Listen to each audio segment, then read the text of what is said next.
আসসালামু আলাইকুম রহমতুল্লাহি ওয়া বারাকাতুহু। আশা করি সবাই ভালো আছেন। আপনাদের দোয়ায় আমিও ভালো আছি। তো এই ভিডিওতেও দেখতে পারবেন কীভাবে কেসিং কাটা হয় গ্যাস কাটার দিয়ে। তো আশা করি সবার ভিডিওটা ভালো লাগবে। তো সবাই ভিডিওটা দেখতে থাকেন কীভাবে গ্যাস কাটার দিয়ে কেসিং কাটা হয়। আর ভিডিওটা সবাই শেয়ার করে দিবেন, পেজটা ফলো করে দিবেন। তো ভিডিওটা দেখতে থাকেন।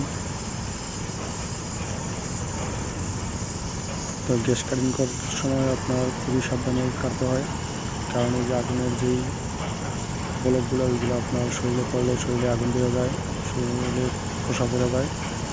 তো সবাই একটু যে যেই কাজ করেন সবাই একটু সাবধানে কাজ করবেন। তো ভিডিওটা সবাই দেখবেন আশা করি, আর সবাই দয়া করে পেজটা ফলো করে দিবেন। আসসালামু আলাইকুম রহমতুল্লাহি ওয়া বারাকাতুহু। সবাই ভালো থাকবেন।